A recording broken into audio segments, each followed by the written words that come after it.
playing this well, this consistently, and getting up as quickly as you are, as early as you are. How much fun is this stretch been for you? It's a lot of fun. I think I was talking to somebody on the bench. Maybe it was at halftime, and it was like when you play defense like that, it's fun. You know, it's a blast. Like you enjoy getting stops. You look forward to getting stops. Guys are just flying around. Might make a mistake, but somebody's covering up for you. And somebody's covering up for them, covering up for you. And when you're playing basketball like that, it's a blast. Blake, there seems to be really no drop off when the second unit comes in. Is that because you guys are so familiar with each other, with five man groups essentially playing all the time with each other? Could that be a reason? Yeah, I think from the beginning of the season, our first unit has been together and kind of has that advantage of getting familiar with each other. But the second unit has done an unbelievable job, especially defensively, of just buying into the principles and we have some great defense. Like Ray just absolutely dogs the ball every time and makes it tough to even start the offense. And when you see the point guard doing that as they're trying to get it across the floor, you have no choice but to get down and do the same thing. So we just have some guys that take that ownership and take that to heart. It's huge.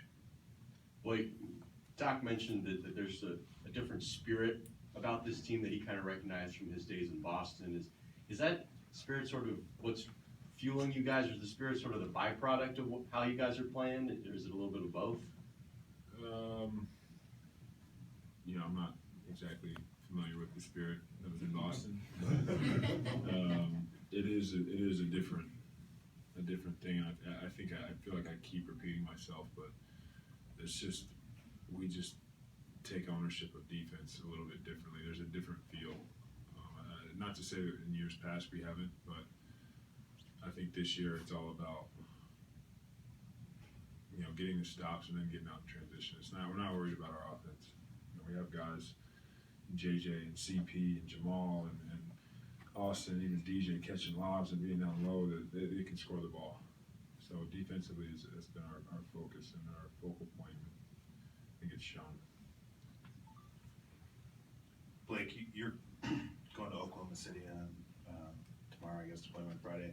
Mm-hmm. As you enter this season, you can be a free agent at the end of this year. Do you have people at home in your ear more than usual about, I'm sure you block it out, but do people try and say, hey, wouldn't it be great to play in Oklahoma City? Is that something that you hear when you go back there?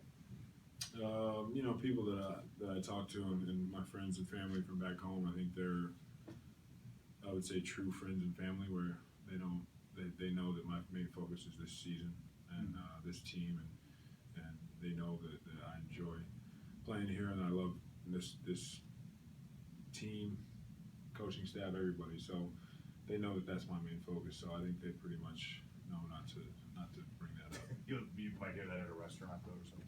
Yeah, I'm sure. Maybe here or there.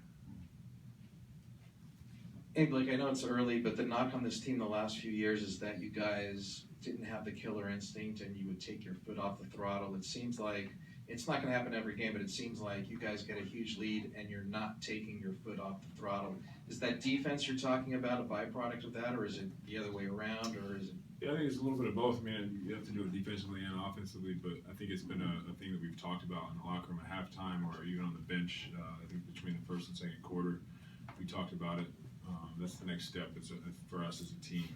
That's the next thing that we have to mature about ourselves, and it's a mindset. You can't be comfortable being up 15. Take it to 20. I think that's kind of the thing we always say. Or coming out of a timeout, we're up 20, take it to 30 by the 5-minute mark, take it to 40 by halftime. I think setting that just visual goal for our team is huge. Last question, Dan.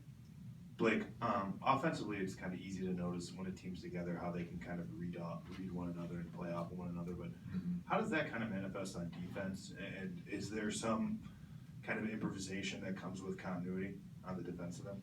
Yeah, I think it's knowing our system and knowing what we're trying to take away. I think is key on the defensive end, and the improvisation part is just it's just knowing who the next guy is.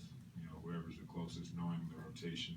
We like to keep DJ in the hoop or by the hoop, but you know, if it doesn't work out like that, we're just scrambling around, and then when we get a chance, we'll try to reset. But I think it's just trust. It's just guys knowing that if I go, you got me.